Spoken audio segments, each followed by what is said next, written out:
Hello and welcome to part 2 of today's IPHE presentation, part of a series to share information from various countries on their hydrogen and fuel cell activities. The International Partnership for Hydrogen and the Economy, or IPHE, was launched in 2003 to increase global intergovernmental cooperation and accelerate progress in hydrogen and fuel cell technologies. My name is Eric, and I'm the host for today's updates. We're joined again by 3 representatives from CSIRO out of Australia, who will be giving introductions, updates on hydrogen R&D, as well as hydrogen energy value chains in Australia. This webinar has been broken into 3 parts, and we encourage you to listen to them in order. Now for part 2, Daniel Roberts, FSP leader at CSIRO, will be going through Australia's pipeline of hydrogen RD&D efforts. Thanks, Daniel. Thanks very much, Eric, and thanks for the opportunity to update the IPHE and their members on some of the initiatives and the activities that we're doing here in Australia. I encourage your members, as you did, to listen to the first part of this series where Patrick gives a good overview of CSIRO, what we are, and the sort of work that we do. For those that aren't going to do that, CSIRO is Australia's national research agency, 5,500 people working around the country and around the world on quite applied R&D and supporting science right across industries and sectors that are of importance to Australia. Energy is a big part of that, and of course hydrogen is a big part of our energy work. And Patrick's just given us a really good overview of some of the drivers for that, some of the opportunities for that, and some of the Australian-specific scenarios that we're really looking to advance with the work that we do here in CSIRO. My role as the leader of our Hydrogen Energy Future Science platform is to work within that broad area of activity in hydrogen research at the lower end of the TRL to make sure that we have a really strong pipeline of science and technology to support ongoing technology development and commercialization activities. So I work very closely with Patrick's area and of course the area of our next speaker, David Harris, to really underpin and encourage the development of both renewable energy export industry in Australia, but also local and global decarbonisation of a whole range of sectors. Future science platforms are a uniquely CSIRO construct. They have been created in many disciplines in order to provide a strategic focus to early stage research. They have a longish term vision, 5 to 10 years, and are really focused on coming up with new science, new capabilities in support of new industries for Australia. And I think in that context, an FSP in hydrogen is quite an opportunity. And it's one of about 10 FSPs at the moment, very variable in the areas that we work in and the way that we deliver the work that we do. But fundamentally, the goal of new and enabling science to support new or reinventing industries is quite common. And you can see this is the list, I guess, of future science platforms that are active. Some have been going now for a few years. The Hydrogen Energy Systems FSP is about 18 months in, so it's fairly early days in terms of that 5 to 10 year vision. But what I'll be taking you through in this overview today is some of the initiatives that we've started and some of the outcomes that we hope to achieve by doing that. I think Patrick's scene-setting roadmap presentation gives us a really good feel for some of the perhaps uniquely Australian factors that drive the R&D in hydrogen. I mean, hydrogen R&D for clean energy has been around for a long time. And Patrick gave a really nice insight into why this time we think it's actually going to get traction at the market level, and we can already see from activity around the world that that's happening. And the Australian context is really one of vast energy resources, in particular in the context of decarbonisation, renewable energy. Our track record as an energy exporting nation, we know how to do that, and we've been doing it for a long time. And of course, there is this increasing global demand for low carbon and renewable hydrogen. And so it's in that context, and also the context of that cost curve with the barriers that Patrick spoke about, that CSIRO's hydrogen work, and in particular that of our FSP, is focused. And so we're looking right across this emerging hydrogen value chain with a strong focus on renewable energy export, in order to have this longer-term vision for perhaps a new renewable energy export industry for the country, but also technologies and industrial capabilities to support this industry and the related industries around low-carbon transport. Patrick mentioned remote area power supplies that can have impact domestically. And so we're looking right across this hydrogen value chain and coming up with new science and new capabilities. And they're the two areas that we're looking at. And the science that we're doing has a strong technology development focus.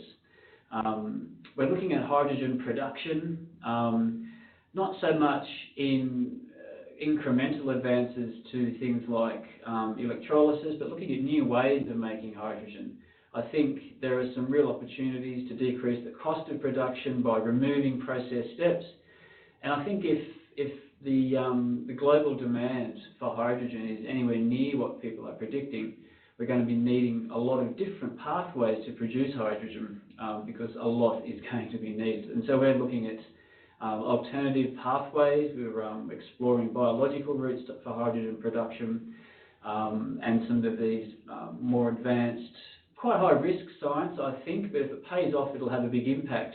Things like direct photolysis, where we can remove important process steps in the production pathway, which addresses cost and efficiency improvements.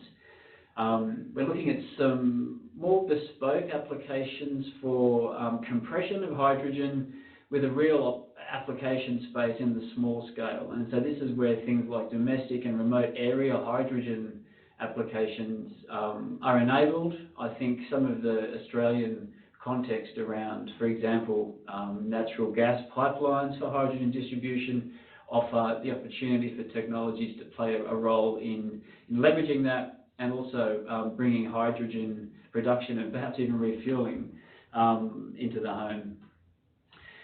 Ammonia is recognised in the Australian context as a real opportunity for hydrogen and therefore renewable energy export.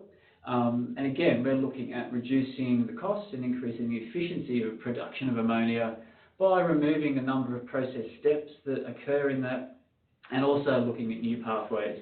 So again, as we're looking at biological pathways for hydrogen production, there are some real opportunities for biological approaches in ammonia production.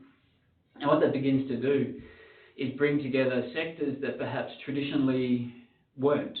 So we're beginning to see opportunities for agriculture and energy to come together. We're beginning to see opportunities for the waste management industry and the energy sector to come together, diversifying the production routes of hydrogen and ammonia, and really providing an opportunity for this particular aspect of the value chain.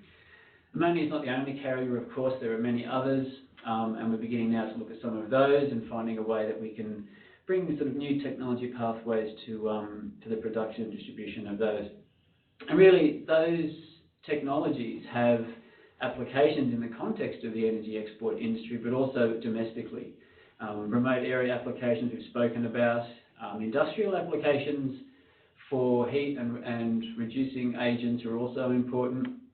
And of course, if we do manage to get cost-effective hydrogen value chains active in this country, then the transport sector has a real opportunity to benefit from that. But it's not just about technology development.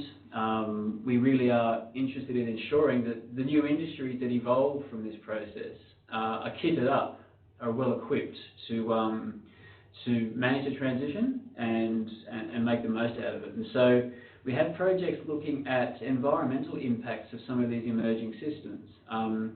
As different carriers become used in different ways and more hydrogen is in the energy system, and perhaps even carbon and other emissions from fossil-based systems are decreased, we expect this to have an impact on local, regional, and even global air quality systems.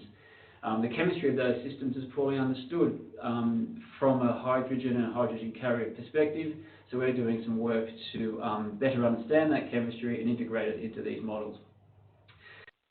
In this country, as I'm sure in other countries, you can't do anything new unless you have a strong social license to do it. And the hydrogen story is a good one, but I think it's easily confounded, and we're already seeing some of that early on as we start to talk in Australia about the future for hydrogen across our sectors. And so we've got a small amount of work looking at that aspect of the new industry, seeing how some of the learnings that we've already made from some of our other industries around onshore gas and clean coal can be brought to this to make sure that the public misconceptions perhaps are not a strong barrier to deployment. And of course, one of the features of the hydrogen energy systems is so many different ways to make the hydrogen, so many different ways to move it around, and so many different ways to use it. And so by developing a relevant set of tools around techno-economics and other modelling approaches, we're equipping ourselves to make good R&D investment decisions, but also we can work with our industry to help them with their own decision-making processes.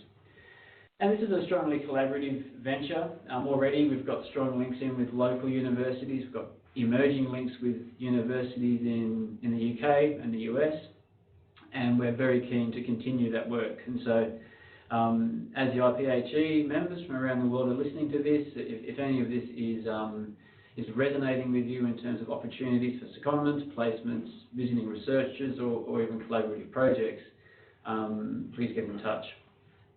So Eric, I'll leave it there. That's my quick overview of our hydrogen energy systems future science platform and the role that it plays in feeding the pipeline of RD&D in Australia. Back to you. Yeah, thanks again for the informative presentation. And that concludes part 2 of our 3-part series. Look forward for part 3 of Australia's update to learn about their hydrogen energy value chain efforts in the next recording.